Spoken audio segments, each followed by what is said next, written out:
এই 19 লক্ষ টাকার কাজ কি এইরকম হয়? এটা দুর্নীতিমুক্ত করার লাগি আমরা ভারতীয় জনতা পার্টির বদনাম করতে এরা। গতিকে আমি আহ্বান জানাই আর ডিসি মহোদয়ের কাছে, অথচ মাননীয় আমার মন্ত্রী কৃষ্ণেন্দু পাল মহাশয়কে, অত আসামের মাননীয় হেমন্ত বিশ্ব শর্মার দৃষ্টি আকর্ষণ করিয়া এই রাস্তার কাজ যাতে সম্পূর্ণভাবে ভালো হয়। এবার রাস্তা নির্মাণের কাজে দুর্নীতির অভিযোগ উঠল লক্ষ্মীবাজার জিপিতে। স্থানীয় জব কার্ড হোল্ডারদের বঞ্চিত করে নাকি চলছে রাস্তা নির্মাণের কাজ। পুরাতন ইটের ওপরে নিম্নমানের ঢালাই দিয়ে টাকা আত্মসাতের অভিযোগ তুললেন লক্ষ্মীবাজার জিপির 5 নম্বর ওয়ার্ডের স্থানীয় লোকেরা। তাই লক্ষ্মীবাজার জিপির 5 নম্বর ওয়ার্ডের রাস্তার কাজের দুর্নীতি তদন্তের জন্য রাজ্যের মুখ্যমন্ত্রী ডাক্তার হিমন্ত বিশ্ব শর্মা, শ্রীভূমি মন্ত্রী কৃষ্ণেন্দু পাল, দক্ষিণ করিমগঞ্জের এজিপি নেতা ইকবাল হোসেন সহ প্রাক্তন সাংসদ মিশন রঞ্জন দাসের দৃষ্টি আকর্ষণ করলেন সংশ্লিষ্ট ওয়ার্ডের স্থানীয় একাংশরা। উল্লেখ্য, লক্ষ্মীবাজার জিপির 5 নম্বর ওয়ার্ডের সীমান্তের বর্ডারের রাস্তা থেকে লক্ষ্মীবাজার পর্যন্ত প্রায় 250 মিটার রাস্তা নির্মাণের লক্ষ্যে ভিবিজি রামজি অর্থাৎ MGNREGA প্রকল্প থেকে বরাদ্দ হয়েছে প্রায় 19 লক্ষ টাকা। যদিও সংশ্লিষ্ট প্রকল্পে জব কার্ডের মাধ্যমে কাজ করে রাস্তা নির্মাণ করার কথা রয়েছে, তবে স্থানীয় প্রকৃত জব কার্ড হোল্ডারদের উপেক্ষা করে চাকুরিজীবী পরিবারের লোকেদের জব কার্ড প্রদান করে ঠিকাভিত্তিক নিম্নমানের কাজ চলছে বলে উঠছে অভিযোগ।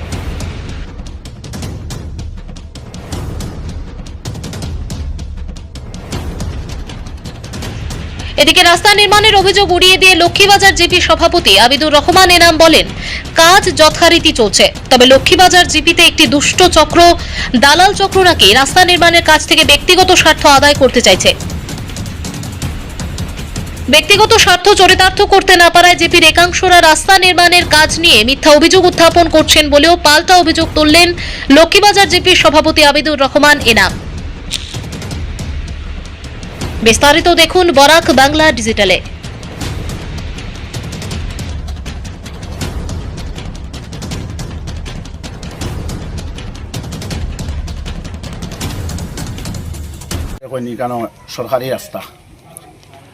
সরকারি রাস্তাটার যে কাজ শুরু হয়েছে, কোনো সাইনবোর্ড নাই 1 নম্বরে।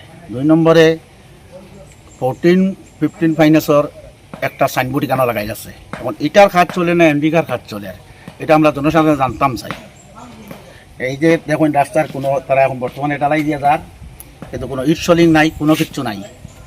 হ্যাঁ, রাস্তা এরকম বেহাল। আর শুনছি আমরা সরকারে 19 লক্ষ টাকা বরদাস্ত করছে, অথচ 19 লাখ টাকার কাজ কি এইরকম? অথচ রাস্তাঘাট পরিষ্কার হয়েছে না, পুরা জঙ্গল টঙ্গল সব কিছু রয়েছে। এর উপরে আমার জিপি প্রেসিডেন্ট, ওয়ার্ড মেম্বার এরা কাজ করে কীরকম কিলাকিটা, এটা তো বুঝার ব্যাপার আছে।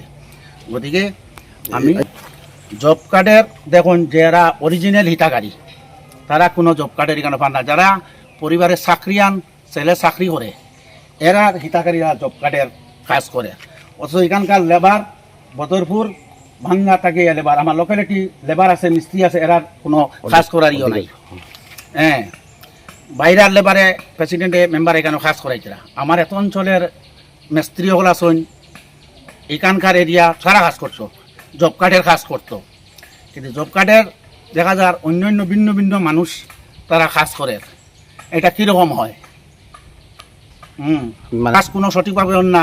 গতিকে আমি আহ্বান করি আর আমার সাইবারপুর বিধায়ক মিশন রঞ্জন দাস মহাশয়ের, অথচ আমার ডিস্ট্রিক্ট প্রেসিডেন্ট সঞ্জীব বণিক মহাশয় এবং ভারতীয় জনতা পার্টির দক্ষিণ করিমগঞ্জের আমার ইকবাল হোসেন মহাশয়, অথচ মাননীয় মুখ্যমন্ত্রী হেমন্ত বিশ্ব শর্মার আহ্বানে আমি করি আর যে আইয়া আমরা এই সঠিক লক্ষ্মীবাজার জিপির 5 নম্বর ওয়ার্ড লাভাসাইড বর্ডার এলাকার কাজ কীরকম হওয়ার না হওয়ার সঠিকভাবে তদন্ত লন। হ্যাঁ, এখন জিপি প্রেসিডেন্ট এবাদুর রহমান, অথচ আমার ওয়ার্ড মেম্বার সুদীপ নাথ, কীরকম এই কাজ হয়, কীরকম হয়, কোনো সাইনবোর্ড নাই, কোনো কিছু নাই। অথচ এই যখন রাস্তা কীরকম ভাঙা, এই যখন মাটির উপরে তারা দাঁড়াই করিয়া যার, এইসব কি হয়? সাইড বাম নাই, কোনো কিছু নাই, এইরকম কাজ চলে। এইটা দুর্নীতি আমরা মানছি না আর মানব না। আজকে কয়েকদিন আগে বিধানসভা ইলেকশন গেছে, তৃণমূল কর্মী প্রেসিডেন্ট, অথচ তৃণমূল কর্মী মেম্বার এইসব কাজ করটা দুর্নীতি করে, এটা কলকাতা নয়, এটা একটা ভারতবর্ষ আসাম, আসামের দুর্নীতি সেই রকম হয় না। আমরা ভারতীয় জনতা পার্টির বদনাম ঘটা তৃণমূল প্রেসিডেন্ট মেম্বার হলে এই 19 লক্ষ টাকার কাজ কি এইরকম হয়? এটা দুর্নীতি মুক্ত করার লাগিয়ে আমরা ভারতীয় জনতা পার্টির বদনাম ঘটা এরা। গতিকে আমি আহ্বান জানাই আর ডিসি মহোদয়ের কাছে, অথচ মাননীয় আমার মন্ত্রী কৃষ্ণেন্দু পাল মহাশয়কে, অত আসামের মাননীয় হেমন্ত বিশ্ব শর্মার দৃষ্টি আকর্ষণ করি আর এই রাস্তার কাজ যাতে সম্পূর্ণভাবে ভালো হয়। প্রত্যেকটা কাজও মানুষের মত থাকে, ওরকম না ওরকম। এটা গ্রাম পঞ্চায়েতের মানুষের রাইট আছে মাতিবার, কিন্তু বিশেষ করিয়া দেখা যায় আমি যখন গ্রাম পঞ্চায়েতের সভাপতি হয়েছি, এরপর তাকে একটা টিম আরি, একটা মানে চক্র আরি পঞ্চায়েতের বিগত দিনও যারা পঞ্চায়েতের দলাল আছে এরা স্যার আমার লগে সংযুক্ত হইয়া তারা একটা পার্সেন্টেজ শেয়ার করতাম, না হইলে তারা কাজও বাধা দিব, ওরকম করব। কারণ আমি কোনো দলালের লগে আমি সংযুক্ত করতে চাই না। আমি আমার ডিপার্টমেন্ট আমার সিস্টেম মতো কাম চলবো, কোনো দলালেরও আমি প্রশ্রয় দিতাম না। 1 টাকাও 1 পয়সা করে দেওয়ার ক্ষমতা নাই। দলালরা তারা টাকা না পাইয়া মানে তারা একটা পার্সেন্টেজ শেয়ার করে যে আমারে 5% দাও, আমরা তোমার কাজ যেরকম হয় ওরকম করো। আমি কোনো দলালরে 1 টাকাও দিতে পারতাম না। আর তারা টাকা না দেওয়ার কারণে তারা সাইনবোর্ডগুলা ভাঙে, বিভিন্ন মাল সামান চুরি করে, আরও বিভিন্ন সমস্যা দেখার, কিন্তু আমরা ধরতে পারিয়ান না। কিন্তু যে দলালরা আমরা লগে করে জনসম্মুখে তারা নাম প্রকাশ করব।